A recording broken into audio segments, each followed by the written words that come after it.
saya mau panggil abang. Tuaan saya mau panggil mas, emang namanya Mas Budi. Beliau semalam SMS sama saya, Bu. Tahu SMS? SMS, singkat kata SMS. Jam 12 beliau SMS. Tahu guys, jangan lupa ya, besok di acara taklim kami jam 12 malam, Bu. Gak kira-kira kita lagi dohoi, terus SMS masuk. Saya jawab tadi subuh, ya demi ya agak punya kematian banget. Kata beliau, jangan lupa ya, kemarin di sekolahan ngomong, jangan lupa Pak, bisa jam 9:30 nyampe. Nah iya ya, dari rumah 8:30 saya jalan letoy jam waktu. Habis sambutan, ini kali dengan saya. Selingan. Selesai selingan, itu giliran saya. Ada lagi, tapi alhamdulillah sekarang jam 11 lewat 15 menit. Tadi kata panitia Pak, jam 12 kurang seperempat udah selesai. Siap. Gak lama-lama. Bapak Ibu saudara hadirin yang saya hormati, ada pepatah mengatakan gak kenal gak sayang. Kita kenalan dulu ya Bu. Walaupun saya gak kenal Ibu, paling kagak Ibu kenal saya. Bapak kenal saya, nanti kalau selesai itu yang kemarin ngoceh-ngoceh di masjid apa ya, Baitur Rahman, mudah-mudahan bisa diajak mampir, paling kagak numpang minum, paling kagak syukur-syukur dibagi duit buat beli bensin, amin. Pak, nama saya Ubay Billah, biasa dipanggilnya Ubay. Kenalnya Pak, ciri-cirinya jenggotnya warna emas. Nih, buat saya senang banget sama jenggot saya. Soalnya yang jenggotan warna emas cuma saya doang. Tuh, ciri-cirinya. Yang kedua, ada tai lalat di sini. Ada yang bilang saya katanya kayak Aliando ganteng-ganteng serigala. Katanya, saya mah kagak ngerasa Bu, biasa aja. Ada yang bilang katanya kayak Atta Laisha. Yang bener. Ada lagi baru-baru lagi ngomong kayak Ariel Peter Pan yang Semarang Mawar. Ya gila, kata saya konser. Nih, nama saya Ubaidillah, panggil aja Ubay. Saya berasal dari negara Indonesia yang berada di Kabupaten Bekasi, berlokasi di wilayah desa Segera Makmur, bertempat dan berdiam serta selalu pulang dan tinggal di sana, namanya Kampung Sungai Bambu. Pernah ke sana Bu? Pernah nggak? Ono Bu, kalau kata orang sono katanya tempat jibu anak, kuntilanak pada beranak di sono. Terus saya dilahirin di situ. Alhamdulillah dengan izin Allah saya bisa sampai ke sini melalui sahabat saya Bapak Mas Budi. Tugas saya sehari-hari ngajar di sekolah di SDIT 02 At-Taqwa 02 bareng sama beliau. Beliau kakak senior saya. Soalnya dia lebih dulu. Saya baru di sono. Alhamdulillah melalui beliau saya bisa sampai di sini.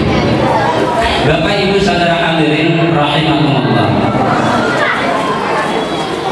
Setiap manusia yang terlahir ke muka bumi ini pasti menginginkan kesempurnaan, ya enggak Bu?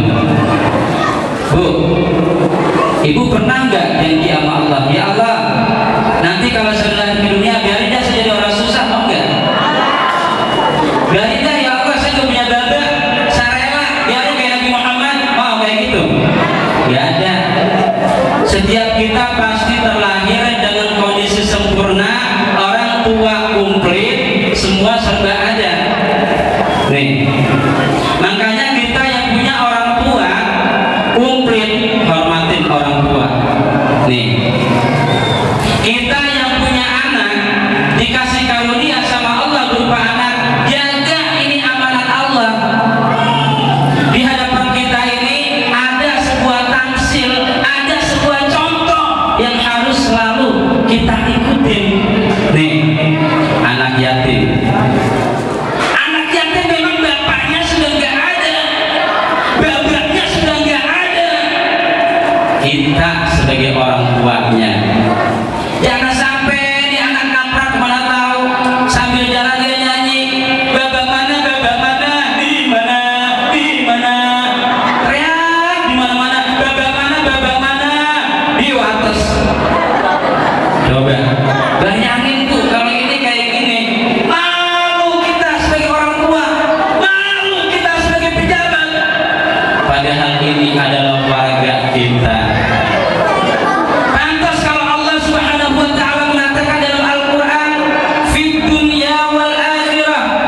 tentang dunia dan urusan akhirat. Wa yas'alunaka 'anil yatama, dan ketika engkau ditanyakan tentang anak Adam, anak-anak yatim, wahai Muhammad, qul islahul lahum khair, jawab bahwa memperbaiki nasib mereka baik. Cakep. Bayangin aja, mudah-mudahan itu terjadi. Apa yang terjadi ketika ibu sedang cinta-cintanya dengan sang Arjuna, suami kita, meskipun wajahnya pas-pasan, kerjanya tukang ojek sambut tuh, ayang Arjuna udah pulang tuh. Ayang mau makan apa? Kata lakinya, emang ada lo apa sih nih? Bukan nih, bini besar banget gak biasanya. Ini yang kan ayang tahu, no, ibu-ibu habis taklim lagi ngadain baju seragam baru. Ya ayang, masa ayang kagak ngerti tuh. Kayak apapun suami kita, seganteng apapun suami kita, patuhin tuh. Nanti kalau suami kita udah kagak ada, baru rasa. Makanya kalau kata Bang Haji, kalau sudah tiada baru terasa bahwa kehadirannya sungguh berharga, sungguh berat aku rasa kehilangan dirinya, sungguh berat aku rasa hidup tanpa dia. Anaknya nyanyinya sabar apanya, bapak lagi jonggolnya terpulangnya tuh. Mumpung kita masih punya komplit, punya suami, punya istri, ayo didik anak kita dengan sebaik-baiknya. Wa yadkhaluhum fa ikhwanukum, jikalau kamu sedang bergaul lagi main, ini saudara kamu. Ngapain anak yatim? Anak yatim emang rata-rata aku semuanya bader. Ya, bader susah banget dibilangin. Saya punya murid satu kelas 33 orang, Pak. Ini yang malah buat susah buat diajarin satu doang, anak yatim. Saya belum tahu mulanya yang bocah nih somelin dulu, udah kekeotannya gini.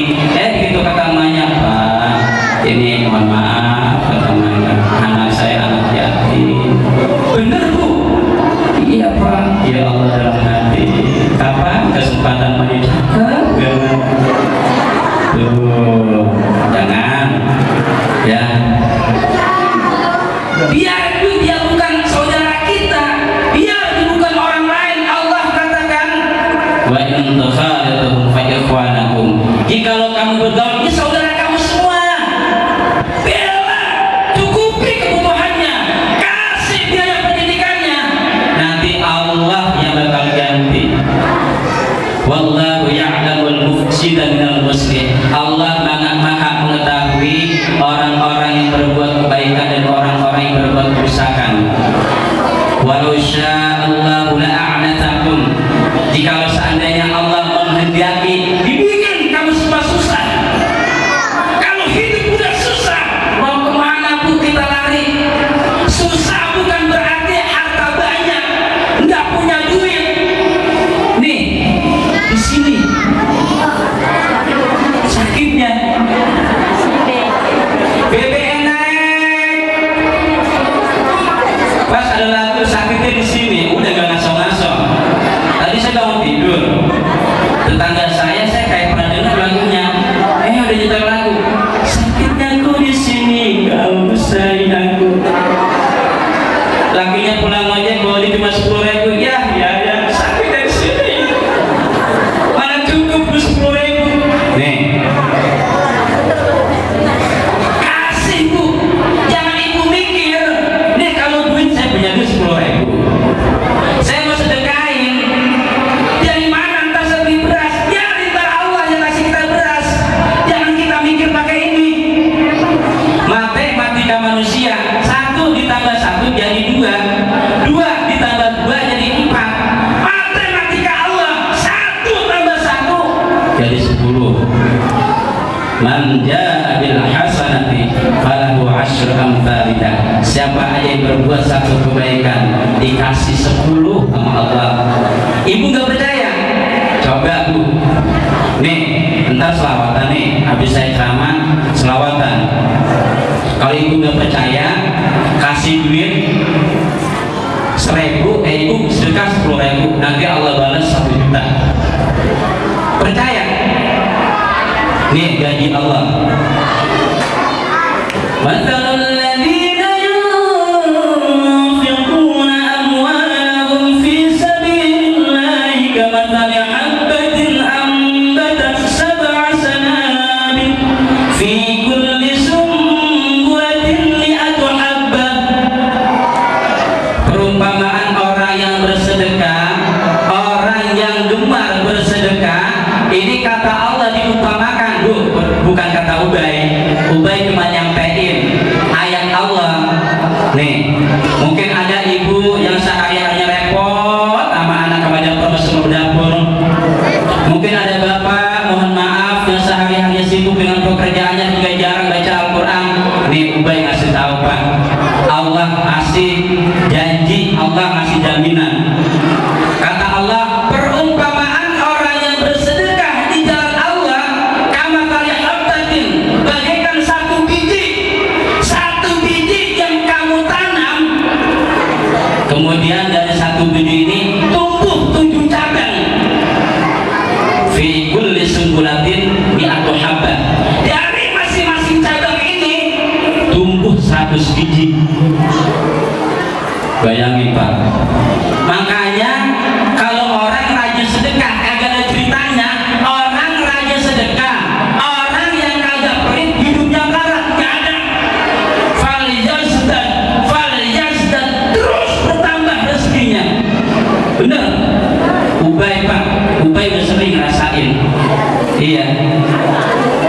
Aduh susah dah kalau saya ceritain, waktunya nggak cukup. Sekarang setengah 12, tinggal 15 menit lagi waktu saya. Nih, juga kata Allah ingetin kita dalam Al-Quran, wa anfiqu mimma razaqnakum min qabli an ya'tiya ahadakum maut. Dan infakkanlah sebagian dari rezeki yang Allah berikan sebelum datang salah satu di antara kalian apa? Kematian. Nih, Allah saking sayangnya sama kita, kita masih di dunia udah dikasih tahu, udah dibilangin, jangan sampai kita pada sengsara ntar di kampung terakhir, kampung akhirat.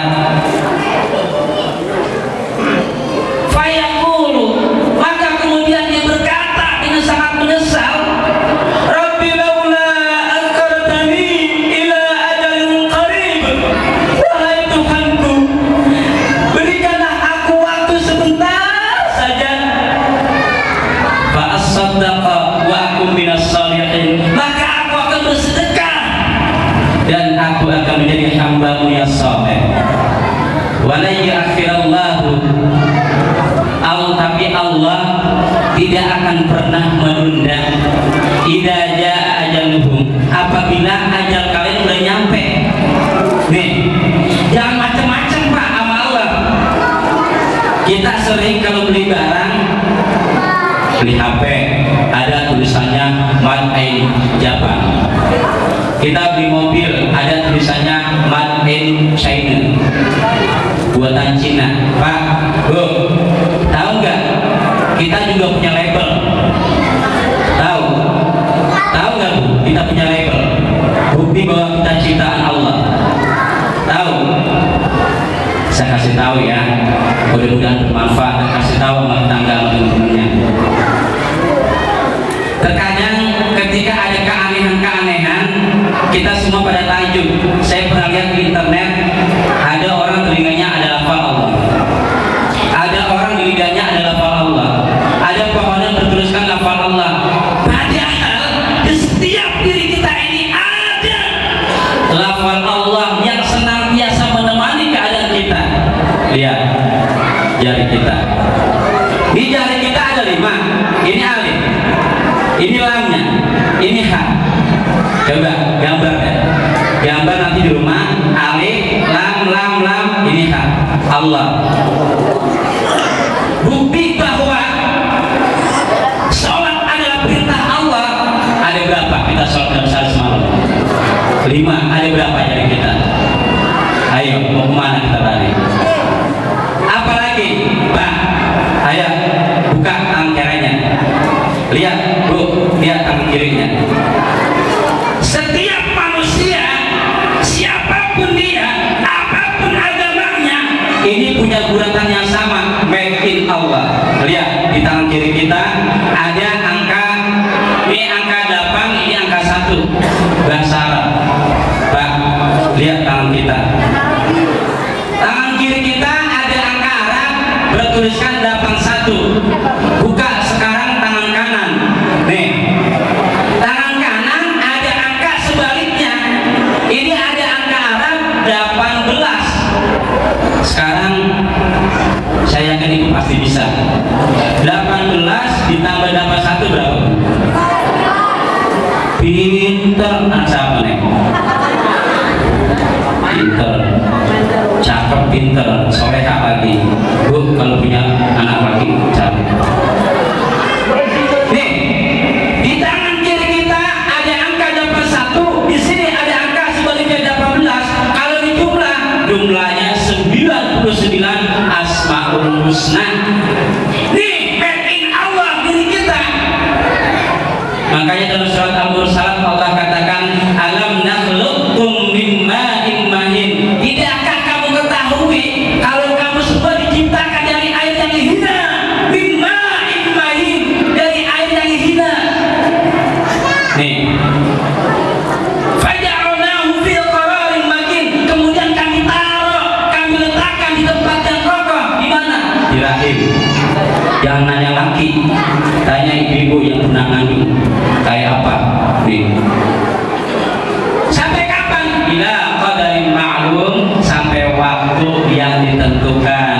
Ada yang 9 bulan, ada yang 10 bulan, baru brojong. Tuh, ya. Yuk, kalau kita punya harta kita sedekahin. Kalau kita senantiasa selalu takwa, takut dengan Allah, insya Allah. Ada lagi yang pengen saya sampaikan. Nanti pulang buka surat Al-Mulk, surat Tabarak. Begitu dahsyatnya Allah kasih tahu sama kita. A'udzubillahi minasyaitonir rajim. Takadu tamayyazu minal ghaib. Kullama ulqiya fiha fawjun sa'alahum khazanatuha alam ya'tikum nadhir. Qalu bala qad ja'ana nadhirun fakadzabna wa qulna ma nazzalallahu min syai' in antum illa fi dhalalin kabir. Law kunna nasma'u aw na'qilu ma kunna fi ashabis sa'ir. Nih Allah ceritain supaya kita ini jangan sampai masuk neraka. Jangan sampai masuk neraka. Hidup kalau ditanya, Bu, Ibu kalau nanti mati kayaknya masuk surga atau neraka? Berapa kali sembahyang? Udah berapa ibu punya duit bersedekah? Mau tuh. Allah ceritakan dalam surat Al-Mulk ini, surat Tabarak, takadu tamayyazu minal ghaib. Hampir saja neraka terpecah belah. Karena mana? Kullama ulqiya fiha fawjun. Setiap kali para penghuni neraka dilemparkan ke dalamnya, sa'alahum, kemudian ditanyakan. Siapa yang bertanya? Penjaga neraka nanya sama kita. Sa'alahum khazanatuha alam ya'tikum nadhir. Emang dulu kagak ada orang yang bilangin ini neraka bakal ada? Alam ya'tikum nadhir. Apa enggak